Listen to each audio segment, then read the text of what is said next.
verset dans lequel Allah subhanahu wa ta'ala, vous l'avez entendu maintes fois, dans ce verset dans lequel Allah azza wa jalla dit, Afahasibtum, est-ce que vous avez cru que nous vous avons créé arbitrairement, abatha, dans l'arbitraire, c'est-à-dire sans philosophie, sans sagesse, sans une finalité, sans un objectif précis.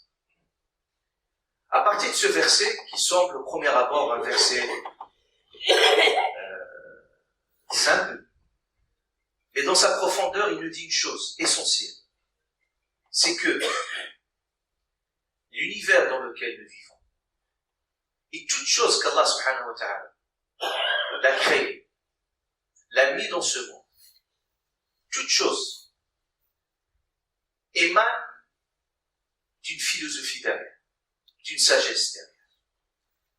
Et que l'arbitraire ne fait pas partie des attributs divins. Et peu, non, en tant qu'humains, nous faisons parfois des choses, toujours, toutes choses que nous faisons émanent d'une intentionnalité.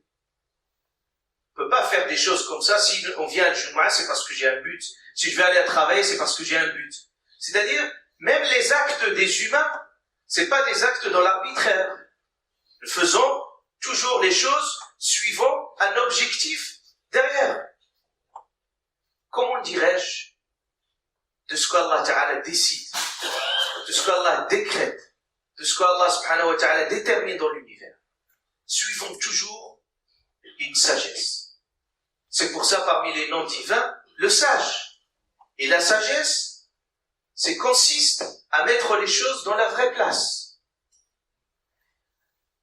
Partant rien dans l'univers physique. Allah Ta'ala, il a mis des secrets dans cet univers. Et les secrets, par définition, on ne peut pas le décrypter facilement.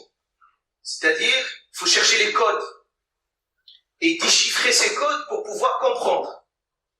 C'est là l'intelligence humaine qu'Allah Ta'ala a donnée à l'humain, cette capacité, cette intelligence, par la voie de la recherche, des connaissances et du savoir, de découvrir des choses qui existaient auparavant.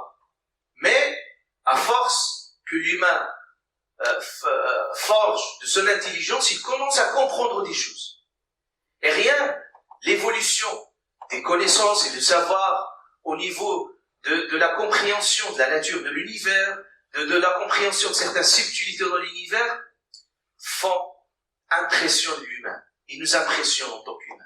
Que nous découvrons ce qu'Allah subhanahu wa ta'ala a créé.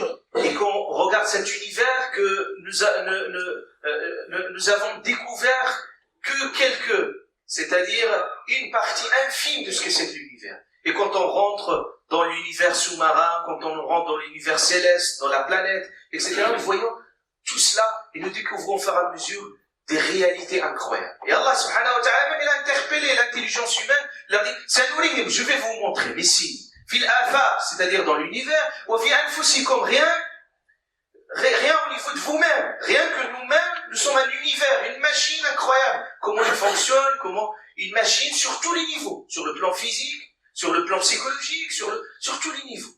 Et là, on découvre des choses incroyables. Et là, on découvre la sagesse divine. Ça, c'est un premier niveau. Un autre niveau, où Allah subhanahu wa ta'ala, quand il nous a mis dans toute la diversité des êtres, et les êtres humains ne font partie que de ces êtres qui sont divers et variés.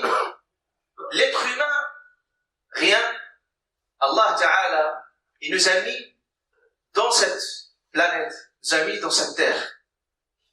Allah Subhanahu wa Ta'ala pourrait le mettre dans une, mais il nous a mis dans cette terre, bien entendu, qui remplit toutes les conditions de la vie humaine.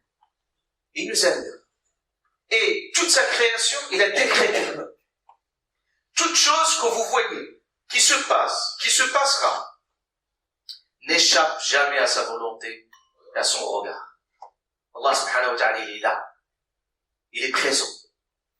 Parmi ces noms, Al-Qayyum, c'est pas comme l'ont suggéré certains philosophes qu'on dit que Dieu, il a créé l'univers et il a laissé les humains, faire Allah subhanahu wa ta'ala a créé l'univers, mais il est derrière.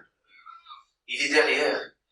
Et il est là, présent, subhanahu wa ta'ala, dans cet univers. Et dans la gestion, à l'échelle de chaque individu. Allah subhanahu wa ta'ala gère cela. Et parfois même, parmi les dogmes, parmi le dogme de notre foi, c'est croire au destin, bon, au mauvais. C'est-à-dire tout ce qu'Allah ta'ala a décrété pour vous, votre regard subjectif, vous pouvez des choses qui vous semblent bonnes, des choses qui vous semblent mauvaises. Mais Allah ta'ala, il nous dit clairement autre chose. Il nous dit, peut-être vous détestez des choses qui sont bonnes en réalité pour vous. Et peut-être vous aimez des choses qui sont mauvaises pour vous. Et Allah ta'ala clôture, il dit, Wallahu ya'lam, Allah sait, et vous ne savez pas. C'est-à-dire que sur l'échelle de l'individu, plein de choix que vous avez fait à un moment donné, et que vous auriez dû faire à un moment donné, et vous vous êtes attaché à un choix, et plus tard, vous découvrez que c'était le mauvais choix, c'était pas le bon. Et vous remerciez Allah subhanahu wa ta'ala de n'a pas fait ce choix. Comment vous voyez, vous évoluez même dans votre compréhension des choses. Et Allah subhanahu wa ta'ala, c'est pour ça qu'il nous a mis cette attitude du croyant d'aller vers consulter Allah subhanahu wa ta'ala dans tous ses choix. Pour qu'Allah subhanahu wa ta'ala lui donne le bon choix, etc. Pour qu'il soit toujours heureux dans ses choix. Et Surat Al-Kahf, revenez à Surat Al-Kahf, vous voyez cette histoire de Moussa alayhi salam avec le Khadr, et combien Sayyidina Moussa alayhi salam, qu'il refusait qu'il n'arrivait pas à comprendre certaines choses, certains comportements qui semblaient au premier abord comme mauvaises, comme pas bonnes. Mais quand Al-Khadr lui explique l'algorithme de l'invisible, alors à ce moment-là, il découvre des choses et il comprend réellement la philosophie de cette univers. De même, vous avez compris que les secrets d'Allah subhanahu wa ta'ala dans sa création, de même, les secrets d'Allah azza wa jal dans ce qu'il nous décrète, dans tout ce qu'il nous met dans ses enseignements. Quand Allah ta'ala ne dit faites pas ceci, faites cela, sur l'échelle de l'individu, sur l'échelle de la famille, sur l'échelle d'une société, sur l'échelle qu'Allah Ta'ala nous interdit un certain nombre de choses. Et quand il nous dit Allah Ta'ala que ça c'est un mauvais chemin qui mène nulle part, on peut parfois, on est tenté de voir les choses comme un mirage. On voit des choses parfois qui nous semblent qui peuvent nous chérir, qui peuvent parfois nous plaire, premier abord, parce que tout le temps, notre nefs aussi également, il a des souhaits, il a des plaisirs. Mais quand Allah subhanahu wa ta'ala nous interdit des choses, c'est pas pour étouffer notre liberté, pour nous dire qu'il faut, non. C'est l'interdit ici, Allah subhanahu wa ta'ala l'a instauré, l'a institué, justement dans une culture préventive pour nous dire, attention, si vous mettez le pas dans ce chemin, ça va être dramatique et catastrophique pour vous. S'il nous dit, prenez ça, prenez-le. Et d'ailleurs, c'est ça ce qui fait le secret. Donc comme il y a le secret de l'univers, il y a le secret dans ce qu'Allah subhanahu wa ta'ala demande de le faire, de ne pas faire. Et les ulama, quand ils ont fait un diagnostic profond de tous les textes, ils sont arrivés à une conclusion.